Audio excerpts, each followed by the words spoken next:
Good morning dear students. Study with Aakash में आपका स्वागत है। आज हम लोग क्लास 5 का साइंस बुक का चैप्टर श्रवण करने वाले हैं, जिसका नाम है पॉल्यूशन। पॉल्यूशन का मतलब होता है प्रदूषण, जो हमारे चारों ओर लगभग आजकल दिखाई देता है।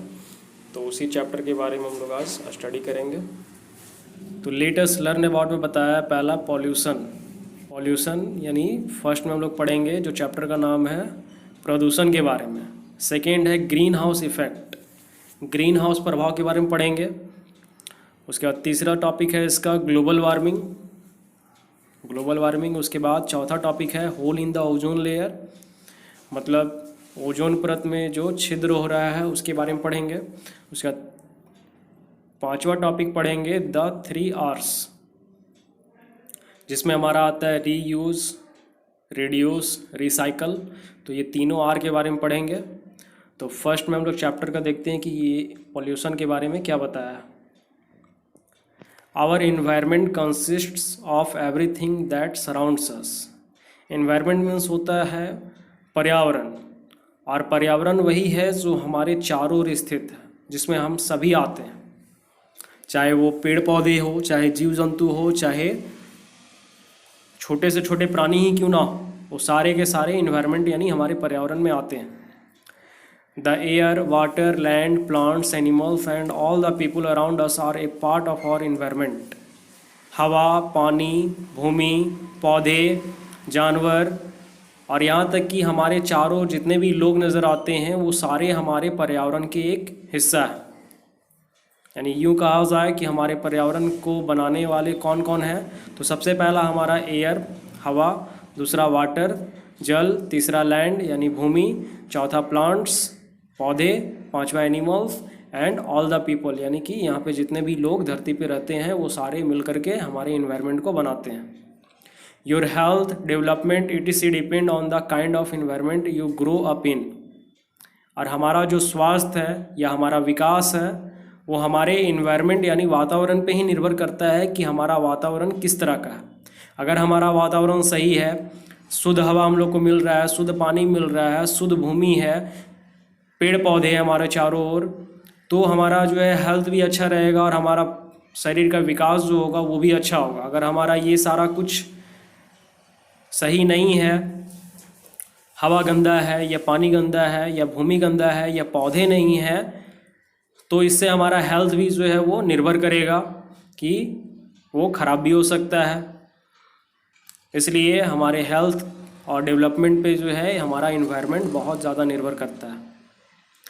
Over the years human activities have made various harmful changes to the environment. और लगभग सालों के दौरान जो मानव क्रियाकलाप हैं, क्योंकि धीरे धीरे जो है अर्ली ह्यूमन से लोग जो है धीरे धीरे प्रगति करते गए, तो जैसे जैसे प्रगति होते गया है वैसे वैसे मानव का क्रियाकलाप की वजह से हमारे इन्वायरमेंट को भी बहुत सारा नुकसान हुआ है। Some of these activities are as follows. उसमें से कुछ क्रियाकलाप के बारे में यहाँ पे बताया जा रहा है कि जिसके वजह से इन्वायरमेंट को कितना नुकसान पहुँचा है। तो फर्स्ट टॉपिक है इसका cutting down forest to make a space for cities and farms. सबसे पहला यहाँ पे बताया जा रहा है कि पेड़ों की कटाई या जंगलों की कटाई करना, और वो भी क्यों। तो सबसे पहला जो है वो जगह के लिए, और जगह क्यों चाहिए, तो हमें या तो सिटीज़ यानी शहर बनाना है या तो फार्म्स यानी बड़े से खेत बनाना है। तो खेतों और शहरों को बनाने के लिए सबसे पहले जंगलों को काटा गया, जिसके वजह से हमारा पर्यावरण जो है ख़राब होते गया। दूसरा dumping of waste from factories, homes and hospitals into water and soil. और कचरों का ढेर जो फैक्ट्रियों से निकलता है या घरों से निकलता है या हॉस्पिटल से निकलता है, उन सभी को मिट्टी या फिर पानी में डायरेक्ट भेज देना, जिससे पानी में गया तो वाटर पॉल्यूशन हो गया, और सॉइल में गया यानी मिट्टी में गया तो वो सॉइल पॉल्यूशन हो गया, जिससे हमारा पीने युक्त जो पानी था वो भी गंदा हो गया, और साथ ही साथ हमारा जो मृदा प्रदूषण हुआ उसकी वजह से हमारा मिट्टी भी खराब हो गया, जिसकी वजह से हम चाह कर भी जो है उस पर अच्छा से अच्छा फसल नहीं उगा सकते। तीसरा बता रहा है releasing fumes from vehicles and factories into the air. अब वाहन जो चलते हैं सड़क पर या बड़े बड़े फैक्ट्री हैं उनके चिमनियों से जो धुआं निकलता है उनकी वजह से हमारा वायु भी प्रदूषित हो रहा है। और जब हमारा वायु प्रदूषित हो जाएगा तो हमें सांस लेने में दिक्कत होगी, तरह तरह की बीमारी फैलेगा। तो इन सभी के वजह से हमारा इन्वायरमेंट बहुत ज़्यादा प्रभावित हुआ है। अब इसका फर्स्ट टॉपिक जो है चैप्टर का नाम पॉल्यूशन, प्रदूषण। तो प्रदूषण किसे कहते हैं? The harmful changes brought in the environment by human activities are called pollution. मानव क्रियाकलापों के दौरान वातावरण में कुछ बदलाव होता है और वो वैसे बदलाव जो हमारे वातावरण को नुकसान पहुंचाते हैं उन्हें ही हम लोग पॉल्यूशन यानी प्रदूषण कहते हैं। There are mainly 4 types of pollution. मुख्य रूप से प्रदूषण 4 प्रकार के होते हैं, जिसमें पहला है हमारा एयर पॉल्यूशन, वायु प्रदूषण। सेकेंड है इसका वाटर पॉल्यूशन, जल प्रदूषण। लैंड पॉल्यूशन यानी मृदा प्रदूषण या भूमि प्रदूषण। एंड नॉइज पॉल्यूशन यानी ध्वनि प्रदूषण। तो प्रदूषण के सबसे पहले प्रकार को हम लोग देखते हैं एयर पॉल्यूशन, मतलब वायु प्रदूषण किस तरह से होता है और वो किस तरह से हमारे लिए हानिकारक है। तो air pollution is caused by the release of pollutants in the air. वायु प्रदूषण हवा में प्रदूषित चीज़ों को या प्रदूषित धुआं वगैरह जिस तरह से होता है उन सभी को छोड़ने की वजह से जो है हमारा वायु प्रदूषण होता है। Human activities, factories, vehicles etc are a major source of air pollution. Human activities, मानव क्रियाकलाप, फैक्ट्रीज, व्हीकल्स, वाहन, ये सभी वायु प्रदूषण के मुख्य स्रोत हैं।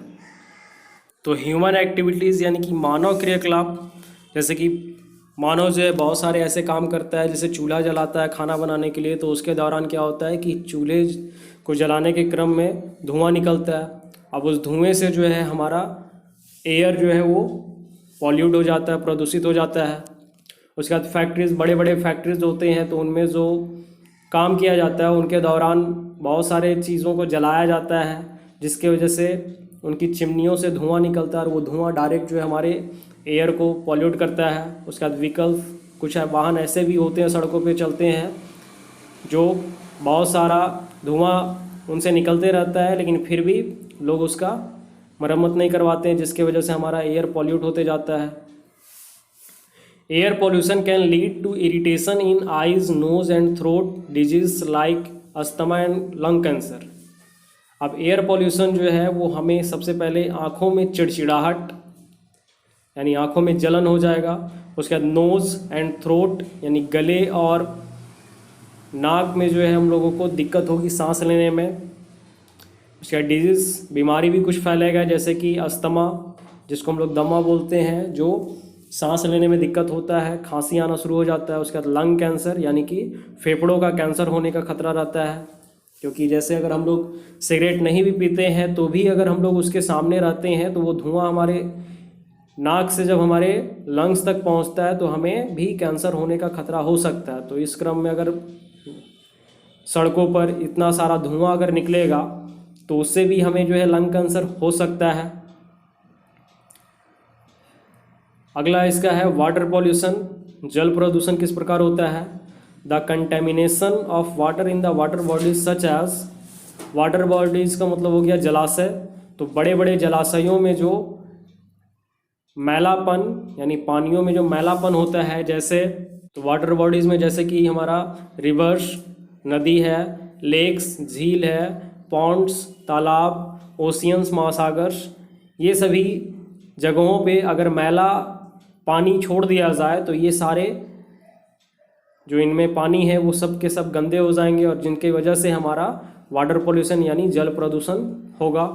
Water pollution is called by the release of toxic waste from the factories. और वाटर पॉल्यूशन के होने का कारण ये है कि जो बड़े बड़े फैक्ट्रीज हैं उनसे जहरीले जो कचरे होते हैं उनको डायरेक्ट नदी में, तालाबों में या फिर झीलों में छोड़ दिया जाता है, जिसकी वजह से वहाँ का पानी जो है जहरीला हो जाता है और ना ही पीने योग्य रहता है, ना ही नहाने योग्य, ना ही दूसरे किसी क्रियाकलापों को करने के लिए। Throwing of garbage, bathing animals and human wastage are also responsible for water pollution.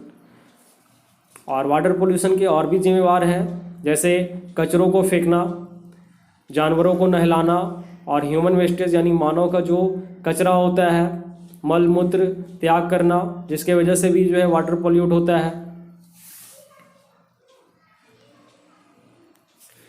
C water is mainly polluted by oil spill, और जो समुद्र का पानी है वो मुख्यतः ऑयल स्पिल यानी कि तेलों के छलकने की वजह से होता है, क्योंकि हमारे इंडिया में या फिर किसी दूसरे कंट्री में जो हमारा तेल का सप्लाई होता है वो सारे पाइप के ज़रिए होता है, और वो सारे पाइप जो है वो समुद्र में बिछे हुए हैं। थोड़ा सा भी लीकेज हुआ तो वहाँ से जो तेल निकला वो हमारे समुद्र को फिर तेलीय बना देगा, क्योंकि उससे तेल जो है वो पानी में तो तैरते रहता है, जिसके वजह से क्या होगा कि जो समुद्र में रहने वाले जानवर हैं, पौधे हैं, सभी को नुकसान पहुँचेगा। It makes water unfit for marine plants and animals, और जो समुद्री जीव हैं या पौधे हैं उनके लिए ये पानी जो है पीने लायक नहीं रहेगा। Consumption of contaminated water can cause disease like jaundice, cholera, diarrhoea etc। अब अगर हम लोग मैलापन यानी गंदे पानी का उपयोग करते हैं, तो वो हमारे अंदर बहुत सारे बीमारियों को भी उत्पन्न कर सकता है, जैसे जॉन्डिस, कॉलेरा, डायरिया etc। जैसे जॉन्डिस को बोलते हैं हिंदी में पीलिया, कॉलेरा, हैजा, डायरिया, दस्त, ये सारे बीमारी जो है गंदे पानी पीने की वजह से हो सकता है। इसके अलावा और भी बीमारी हो सकता है। अगला टॉपिक है इसका लैंड पॉल्यूशन, जिसको हम लोग बोलेंगे मृदा प्रदूषण या फिर भूमि प्रदूषण। The land pollution is caused by dumping of solid wastage like polythene bags, glass bottles, metal containers etc।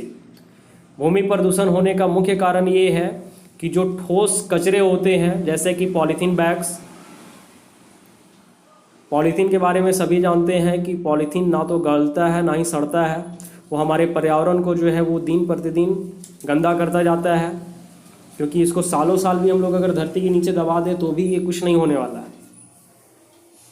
तो पॉलीथीन बैग्स, ग्लास बॉटल्स, जो शीशे के ग्लास होते हैं, या फिर पानी वाला जो बॉटल्स आता है वो भी प्लास्टिक का बना रहता है, तो वो भी जो है नष्ट नहीं होता है।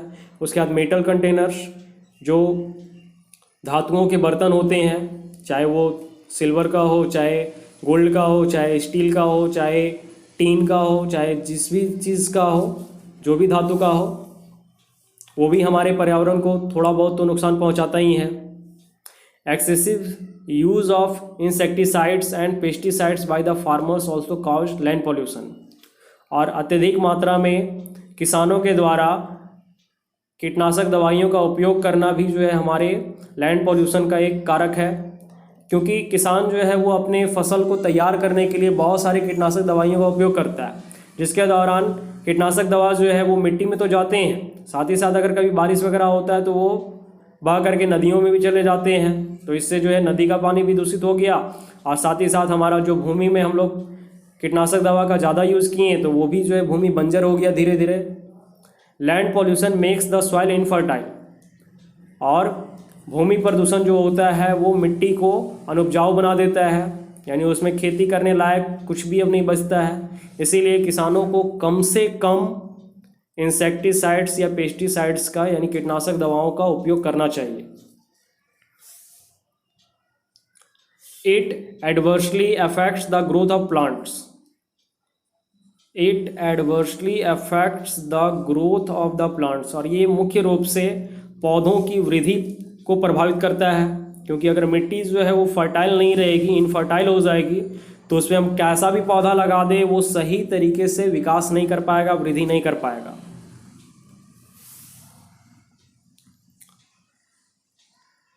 अगला है इसका नॉइज पॉल्यूशन, ध्वनि प्रदूषण, जो आजकल बहुत सारा देखने के लिए भी मिलता है।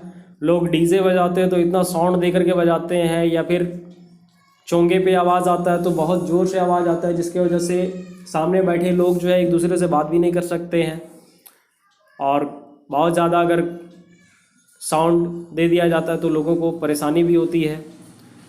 Noise pollution is called bye loud and disturbing sounds called noise. अब जो ध्वनि प्रदूषण होता है वो बहुत ज़्यादा आवाज़ या डिस्टर्बिंग साउंड्स यानी लोगों को परेशान करने वाले जो ध्वनि होते हैं उनके वजह से होता है, जिसको हम लोग नॉइज़ यानी ध्वनि प्रदूषण, या फिर हम लोग ये बोल सकते हैं नॉइज़ का मतलब अशांति। It can lead to irritation, stress and headaches.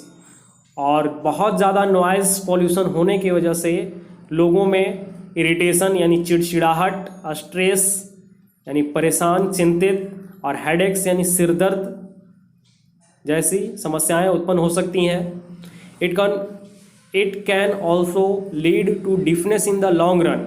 अगर बहुत लंबे समय तक जो है वो नॉइज़ पॉल्यूशन होता रहा तो इसकी वजह से लोग बहरे भी हो सकते हैं। The noise pollution is mainly caused by industrial machinery, vehicles, aeroplanes, loud speakers and loud music. और बहुत ज़्यादा नॉइज़ पॉल्यूशन होने का कारण ये है कि जो इंडस्ट्रियल मशीनरी है यानी बहुत बड़े बड़े फैक्ट्री हैं तो उनमें जो मशीन्स लगाए जाते हैं उनके आवाज़ों का आना, व्हीकल्स यानी सड़कों पर जो वाहन दौड़ते हैं उनके आवाज़ का होना, एरोप्लेन्स यानी हवाई जहाज जो जाता है उसके आवाज़ का आना, उसके बाद लाउड स्पीकर्स जो हम लोग चोंगा बोलते हैं उसका आवाज़ आना, और लाउड म्यूजिक यानी कि बहुत ज़्यादा आवाज़ में म्यूजिक का बजना, इससे भी जो है वो नॉइज़ पॉल्यूशन हो सकता है। कभी कभी जो है वो म्यूजिक भी जो है हम लोगों को रिलैक्स फील करता है, लेकिन अगर वही जो है बहुत ज़्यादा आवाज़ में हम लोग सुने तो उसके वजह से जो है हमें परेशानी भी हो सकती है। बहुत सारे केस में ऐसा भी आया है कि लोग बहुत ज़्यादा लाउड म्यूजिक की वजह से हार्ट अटैक के पेशेंट जो है वो मर भी गए हैं। तो इसलिए नॉइज़ पॉल्यूशन जो है जहाँ तक हो सके कम ही करना चाहिए। अब यहाँ तक जो हम लोग पढ़े उसके अनुसार कुछ क्वेश्चंस है इस पे नॉलेज क्वेस्ट में। Write two causes of each यानी 2 कारण लिखना है।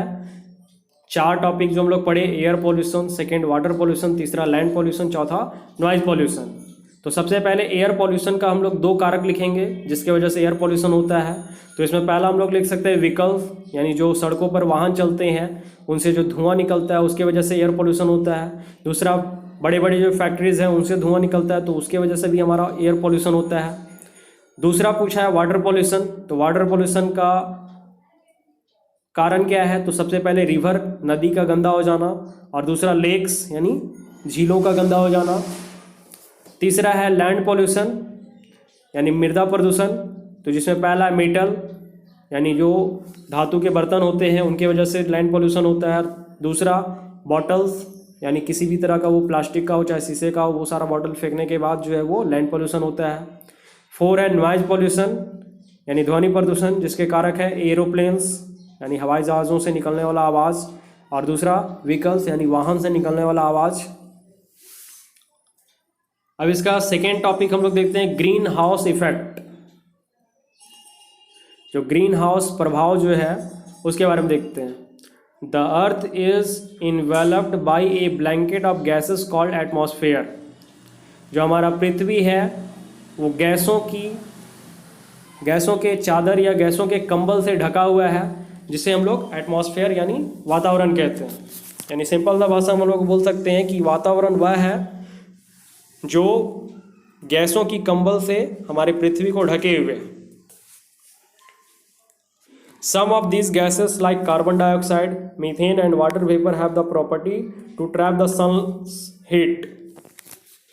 अब कुछ गैसेस जैसे कि carbon dioxide, methane, water vapour यानी कि जलवाष्प, ये सभी में एक खास तरह का गुण होता है जो सूर्य की रोशनी को खींचते हैं। These gases do not allow the sun's heat to escape into the space.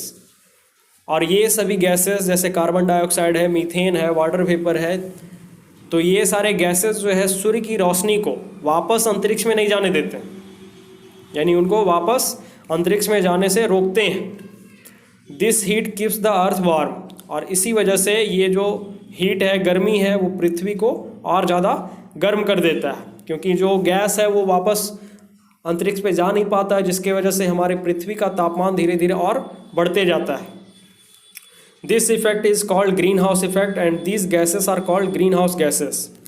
और इसीलिए इस प्रभाव को ग्रीन हाउस प्रभाव के नाम से जाना जाता है, और इनमें जो गैसेस आते हैं उनको ग्रीन हाउस गैसेस कहा जाता है, जिसमें हमारा carbon dioxide, methane, water vapour, ये सारा ग्रीन हाउस गैसेस के नाम से जाना जाता है।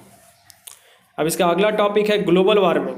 ग्लोबल वार्मिंग यानी कि जो हमारे पृथ्वी का तापमान जो धीरे धीरे बढ़ते जा रहा है, जिसके वजह से हमारे साउथ पोल और नॉर्थ पोल पे जो यानी दोनों ध्रुवों पे जो बर्फ़ जमी हुई है वो धीरे धीरे पिघलना शुरू हो जाएगा, क्योंकि हम लोग जैसा जानते हैं कि हमारा पृथ्वी जो है वो 3 भाग पानी है और 1 भाग स्थल है। तो अगर तीनों भाग का पानी अगर गलना शुरू होगा या फिर वो दोनों ध्रुवों पे जो बर्फ़ है वो पिघलना शुरू हो गया तो हमारा पृथ्वी तो ऐसे ही डूब जाएगा। इसीलिए सबसे पहले हम लोग को ग्लोबल वार्मिंग को जो है वो कम करना पड़ेगा। तो ग्लोबल वार्मिंग होने का कारण क्या है? तो air pollution increases the level of carbon dioxide in the air, यानी वायु प्रदूषण जो है वो हमारे हवा में कार्बन डाइऑक्साइड की मात्रा को धीरे धीरे बढ़ा रहा है, क्योंकि गाड़ियों से निकलने वाला धुआं जो है वो क्या कर रहा है? कार्बन डाइऑक्साइड को ही उत्पन्न कर रहा है।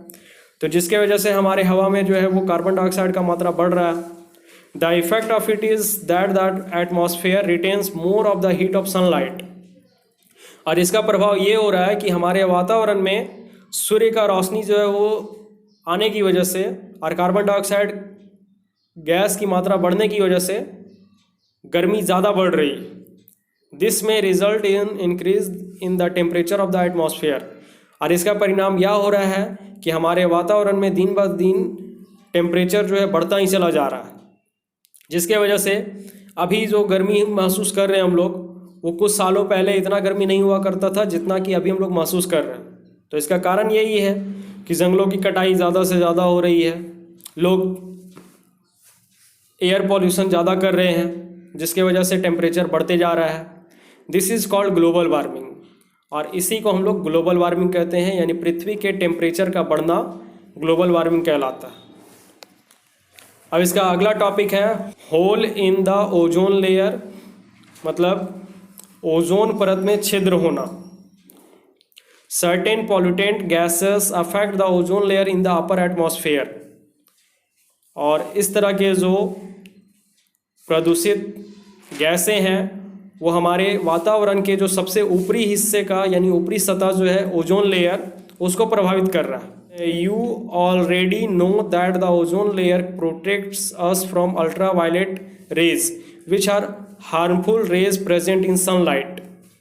जैसा कि हम लोग पहले से जानते हैं कि ओजोन लेयर जो है हमें सूर्य की पराबैंगनी किरणों से सुरक्षा प्रदान करता है, जो कि एक बहुत ही नुकसानदायक किरण है जो सूर्य के रोशनी में उपस्थित होता है। अगर अल्ट्रावायलेट किरण ओजोन लेयर से होकर के अगर नहीं आती है और डायरेक्ट हमारे पृथ्वी पर पहुंचती है तो उसके वजह से हमारे पृथ्वी पे जो जीवन है उस पर संकट आ सकता है। छोटे छोटे प्राणी जो है वो अल्ट्रावायलेट किरण को बर्दाश्त नहीं कर पाएंगे और वो मर जाएंगे। यहाँ तक कि ह्यूमंस भी जो है वो भी अल्ट्रावायलेट किरण को बर्दाश्त नहीं कर सकते हैं, क्योंकि डायरेक्ट अल्ट्रावायलेट किरण जब हमारे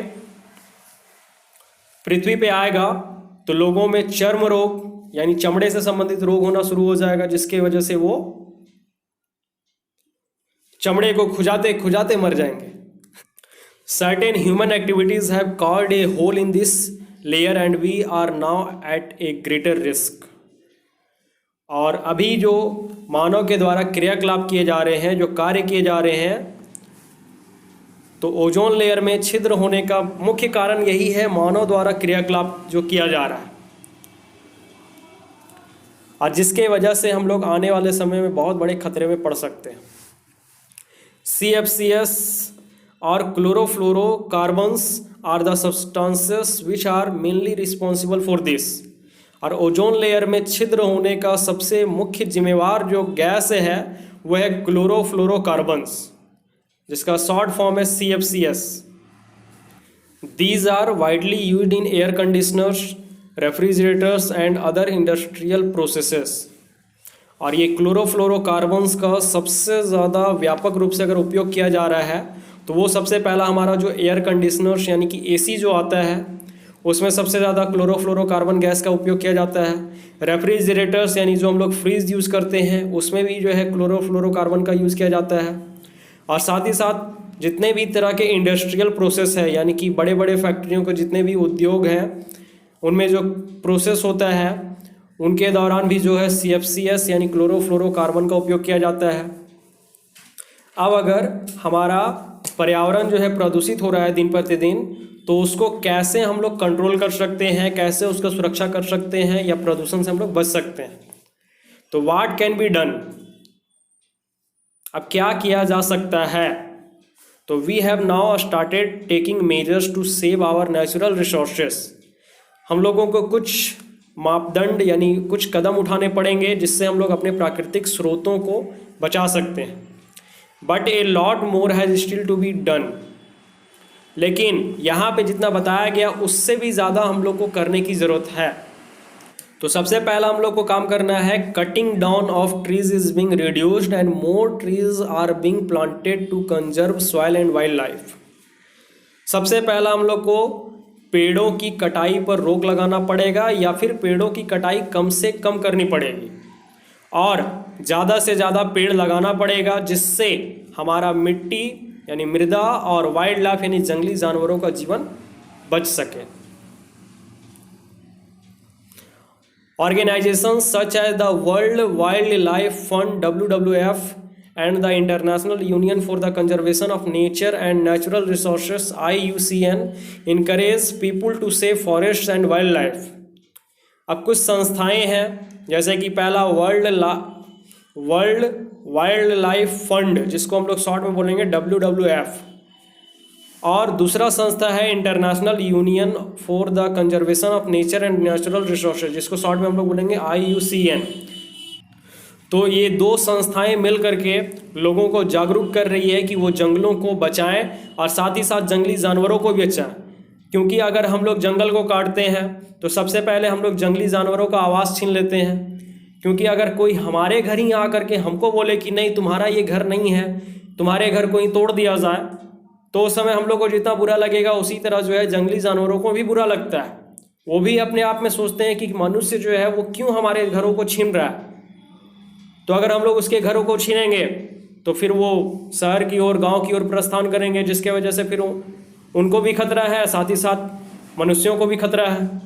इसलिए ज़्यादा से ज़्यादा पेड़ों को लगाना है और जंगलों को बचाना है, साथ ही साथ जंगली जानवरों को भी बचाना है। तो ये दो संस्था मिलकर के इसके पीछे कार्य कर रहे हैं। दूसरा चीज़ हम लोग को क्या करना है, तो air pollution can be reduced if people use more of public transport institute of private cars. वायु प्रदूषण को भी कम किया जा सकता है यदि लोग पब्लिक ट्रांसपोर्ट का ज़्यादा यूज़ करें और प्राइवेट कार का कम यूज़ करें। जैसे कि अगर किन्हीं को सफ़र में जाना है या दिल्ली जाना है, मुंबई जाना है, कलकत्ता जाना है, कहीं भी जाना है, तो वो जो पब्लिक ट्रांसपोर्ट है यानी कि जो सभी लोगों के लिए यानी सामुदायिक यातायात का जो सुविधा है उसका उपयोग करके जा सकते हैं। प्राइवेट कार को अगर वो छोड़ देंगे तो कम से कम एयर पॉल्यूशन होगा। Also people should use bicycles for covering short distances. और साथ ही साथ लोग जो है छोटी दूरी तय करने के लिए साइकिल्स का भी उपयोग कर सकते हैं। और जब वो साइकिल्स का उपयोग करेंगे तो इससे बहुत बेनिफिट होगा। सबसे पहला उनका स्वास्थ्य में सुधार होगा, दूसरा एयर पोल्यूशन कम होगा, हमारा जो ईंधन है, फ्यूल है, पेट्रोल डीजल वगैरह भी बचेगा। अगला है कि farmers should be taut safer ways of farming and excessive use of pesticides should not be done. और किसानों को ये सीखना चाहिए कि खेती के लिए कौन कौन से सुरक्षात्मक रास्ते हैं या तरीके हैं। उनको पेस्टिसाइड्स का यानी कीटनाशक दवाओं का उपयोग ना ही करना चाहिए या अत्यधिक उपयोग करना ही नहीं चाहिए। Instead greater use of compost should be encouraged. इसके अलावा वो बहुत अधिक मात्रा में कंपोस्ट खाद का उपयोग कर सकते हैं, जिससे उनका खेत भी जो है उपजाऊपन बना रहेगा और साथ ही साथ मृदा प्रदूषण भी नहीं होगा और उनका फसल भी जो है अच्छे ढंग से तैयार होगा। Glass bottles, cans, newspapers etc should be reused as far as possible.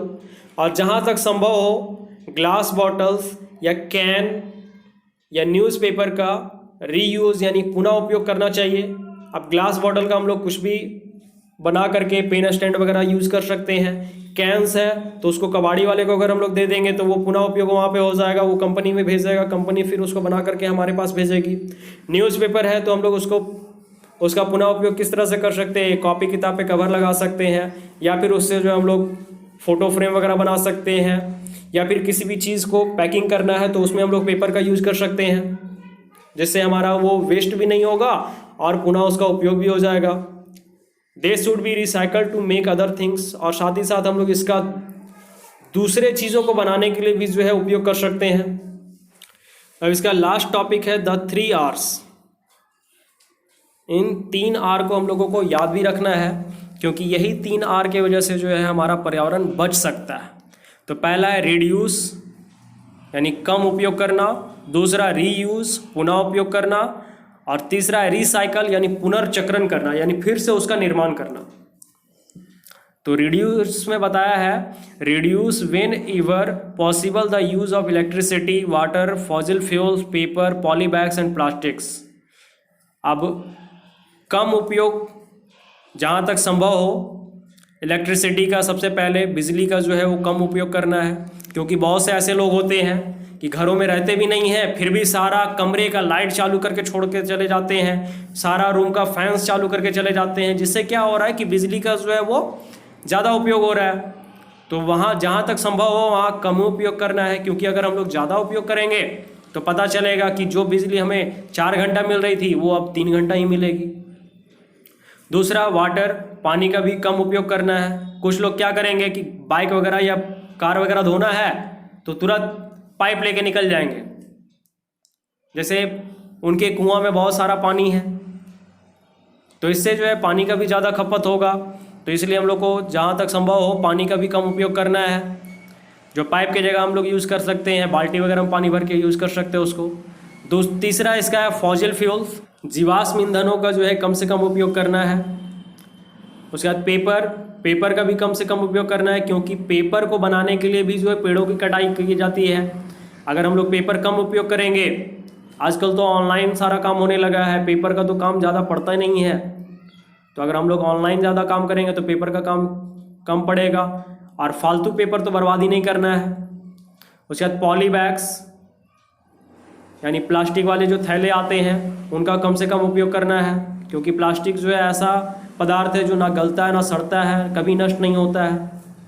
और चौथा है लास्ट इसका है प्लास्टिक्स, तो प्लास्टिक का उपयोग तो कम ही करना है। उसके बाद अगला टॉपिक है इसका रीयूज़ यानी पुनः उपयोग करना। Think of ways to reuse old things. हमें पुराने चीज़ों को पुनः उपयोग में लाने का कुछ तरीका सोचना चाहिए, जिससे हम लोग जो है वो वेस्ट भी ना हो और हम लोग उसका दोबारा उपयोग भी कर ले। Old clothes, gadgets, books etc should be given to those people who can use them. अब जो हमारे पुराने कपड़े होते हैं, ओल्ड क्लॉथ्स, गैजेट्स, कुछ ख़राब उपकरण या फिर जिसका हम लोग यूज़ नहीं करते हैं वैसे उपकरण, बुक्स, किताबें जो होती हैं, उन सभी को उन लोगों को देना चाहिए जिन्हें इनकी ज़रूरत है या जो उनका उपयोग कर सकते हैं। जैसे हमारे आसपास में बहुत सारे ऐसे गरीब व्यक्ति होते हैं जिनको खाने के लिए या पहनने के लिए कपड़े नहीं होते हैं, तो उनको हम लोग अगर पुराने अपने कपड़े दे दें तो वो उसका यूज़ कर सकते हैं। अगर कुछ गैजेट्स हैं जो बेकार पड़े हुए हमारे घर में, तो उनको अगर वो दे दें तो वो उसका उपयोग कर सकते हैं। किताबें हैं तो किताबें अगर उन लोग उसको दे देंगे तो वो पढ़ाई शुरू कर सकता है। उसके बाद old curtains can be stitched into shopping bags. अब जो पुराने पर्दे होते हैं उनको अगर हम लोग फेंक देते हैं तो उसके जगह हम लोग क्या कर सकते हैं कि उसको शॉपिंग थैला के रूप में जो है सिल करके यूज़ कर सकते हैं। And metal cans can be used as pen holders. और जो मेटल के कैंस यानी बर्तन जो आते हैं या डब्बा जो आता है उसका हम लोग उपयोग कर सकते हैं पेन होल्डर के रूप में, यानी पेन स्टैंड बना करके उसका यूज़ कर सकते हैं, जिससे वो हमारे पर्यावरण को भी नुकसान नहीं पहुंचाएगा और साथ ही साथ वो हमारे दोबारा यूज़ में आ जाएगा। और तीसरा है इसका रिसाइकल।